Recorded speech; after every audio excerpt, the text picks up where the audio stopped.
अस्सलाम वालेकुम and welcome. आज का हमारा टॉपिक है फंडामेंटल एनालिसिस और आज मैं आपको सिखाऊंगा आप किसी भी स्टॉक के फंडामेंटल एनालिसिस किस तरह कर सकते हैं, वो भी 5 सिंपल आसान स्टेप्स में, फिर चाहे वो स्टॉक किसी भी स्टॉक एक्सचेंज का क्यों ना हो। अगर आपको फंडामेंटल एनालिसिस करने आते हो तो आप स्टॉक मार्केट में बआसानी सरमायाकारी कर सकते हैं।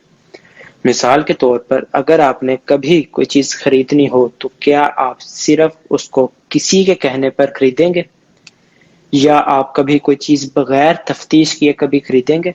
बिल्कुल इसी तरह आप कोई भी स्टॉक खरीदने से पहले उसको चेक करेंगे, तफ्तीश करेंगे और इस तफ्तीश को आप फंडामेंटल एनालिसिस बोलेंगे।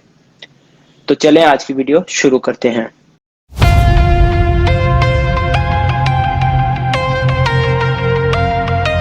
पहला स्टेप है रेशो कंपैरिजन एंड एलिमिनेशन।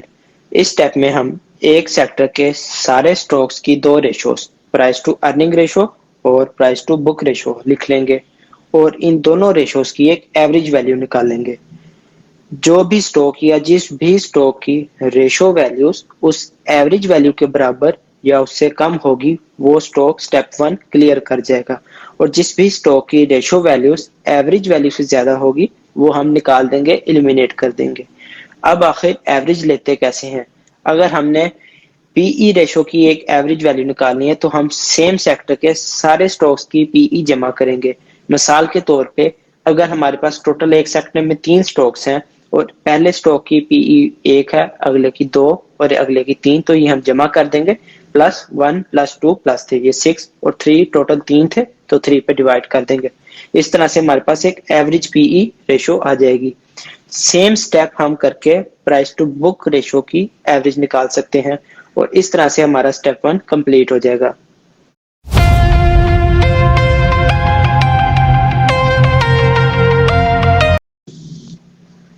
हमारा अगला स्टेप है रिटर्न्स ऑन इन्वेस्टमेंट्स। जो भी स्टॉक स्टेप 1 क्लियर करके आएगा हम उस स्टॉक की रिटर्न्स ऑन इक्विटी और returns on asset value check करेंगे। ये वैल्यू पॉजिटिव होनी चाहिए अगर तो सिर्फ एक ही स्टॉक हमारा स्टेप 1 क्लियर कर सका हो। +3% +4% के कम से कम इतनी हो या इससे ज्यादा हो तो और भी बेहतर है। लेकिन अगर 2 या 2 से ज्यादा स्टॉक स्टेप 1 क्लियर करके आए हो तो जिस भी स्टॉक की वैल्यू, ये दोनों वैल्यूज ज्यादा होंगी, ज्यादा पॉजिटिव होंगी, हम उस स्टॉक को स्टेप 3 के लिए निकालेंगे और बाकी को एलिमिनेट कर देंगे।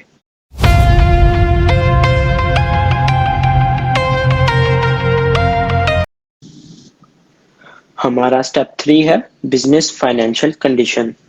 इस स्टेप में हम दो चीजें चेक करेंगे, स्टॉक का कैश फ्लो और स्टॉक पर डेब्ट टू इक्विटी रेशो। जो भी स्टॉक हम कंसीडर कर रहे हैं बाय करने के लिए उसका कैश फ्लो पॉजिटिवली इंक्रीज करना चाहिए या स्टेबल रहना चाहिए कम से कम। अगर तो वो नेगेटिवली डिक्रीज कर रहा है या डिक्रीज कर रहा है तो वो हम एलिमिनेट कर देंगे और अगर वो पॉजिटिवली इंक्रीज कर रहा है तो हम उसको कंसीडर करेंगे बाय के लिए। सेकंड नंबर पे डेब्ट टू इक्विटी रेशो। किसी भी स्टॉक पर जिसको हम कंसीडर कर रहे हैं बाय करने के लिए उस पे उसकी डेब्ट टू इक्विटी रेशो 15% से कम होनी चाहिए। किसी भी सूरत 15% से ज्यादा डेब्ट टू इक्विटी रेशो वाला स्टॉक हम कंसीडर नहीं करेंगे बाय के लिए।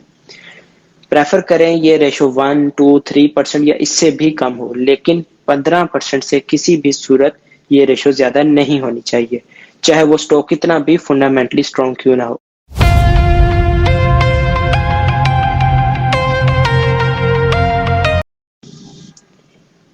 हमारा अगला स्टेप है स्टॉक वॉलेटिलिटी। इस स्टेप में हम सिंपली उस स्टॉक का डेली ट्रेडेड वॉल्यूम चेक करेंगे जिसको हम कंसीडर कर रहे हैं बाय करने के लिए। अगर तो उस स्टॉक का डेली शेयर ट्रेडेड वॉल्यूम या एवरेज डेली वॉल्यूम 15,000 शेयर या उससे ज्यादा हो वो हम कंसीडर करेंगे बाय के लिए और अगर इससे कम हो तो वो हम कंसीडर नहीं करेंगे। आखिर इसका फायदा क्या है कि प्राइस में बहुत ज्यादा फ्लक्चुएशन या बहुत बड़ा मार्केट गैप नहीं होता। यानी कि आपने एक शेयर 1,000 रुपए पे खरीदा है तो वो चंद घंटों में 200 पे और फिर वापस 1,000 पे क्लोज नहीं होगा। और प्राइस, इसका दूसरा फायदा, प्राइस एक जगह रुकी नहीं रहेगी।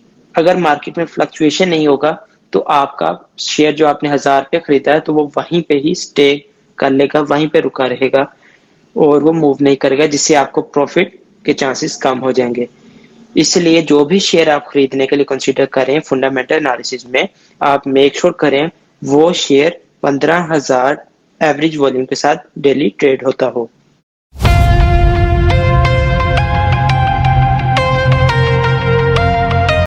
हमारा अगला और आखिरी स्टेप है बिजनेस ग्रोथ एवेल्युएशन। इस स्टेप में सबसे पहले हम स्टॉक्स की सेल्स चेक करेंगे कि क्या वो इंक्रीज कर रही हैं या डिक्रीज। उसके बाद हम प्रॉफिट मार्जिन देखेंगे कि क्या वो हर साल इंक्रीज कर रहा है या डिक्रीज। और उसके बाद हम अर्निंग्स पर शेयर यानी ईपीएस चेक करेंगे कि क्या वो इंक्रीज कर रही हैं, स्टेबल है या डिक्रीज कर रही है। अगर तो ये तीनों चीजें पॉजिटिव हों तो फिर हम उस शेयर को इन्वेस्टमेंट्स के काबिल समझेंगे। और अगर हम कोई शेयर डिविडेंड के लिए खरीद रहे हैं, फिर हम ये भी देखेंगे कि क्या उस शेयर का डिविडेंड हर साल स्टेबल ग्रोथ शो करवा रहा है या नहीं। अगर नहीं, फिर हम कोई और शेयर देखेंगे लेकिन उसको नहीं खरीदेंगे। इस तरह से जो भी स्टॉक हमारे इन पांचों स्टेप्स को क्लियर कर लेगा, वो स्टॉक हम सरमायाकारी के लिए माकूल समझेंगे, यानी कि उस स्टॉक में हम सरमायाकारी कर सकेंगे। मिसाल के तौर पर अगर एक सेक्टर से कोई भी स्टॉक इन पांचों स्टेप्स को क्लियर ना कर सके, तो हम फिर किसी और सेक्टर के स्टॉक्स के फंडामेंटल एनालिसिस करके कोई अपनी सरमायाकारी के लिए स्टॉक ढूंढेंगे। और जिस भी स्टॉक में हम सरमायाकारी करेंगे, हम हर 3 से 6 माह के बाद फंडामेंटल एनालिसिस करते रहेंगे, जब तक उस स्टॉक का जिसमें हमने सरमायाकारी की होगी उसका डाटा पॉजिटिव आता रहेगा, वो इन पांचों स्टेप्स को क्लियर करता रहेगा, हम उसमें सरमायाकारी करते रहेंगे या अपनी पोजीशन को होल्ड रखेंगे। और अगर उसका डाटा नेगेटिव आता है या वो इन पांचों स्टेप में से किसी एक भी स्टेप को क्लियर नहीं कर सकता, फिर हम अपना मुनाफा लेके मार्केट से बाहर आ जाएंगे। उम्मीद है आपको वीडियो पसंद आई होगी।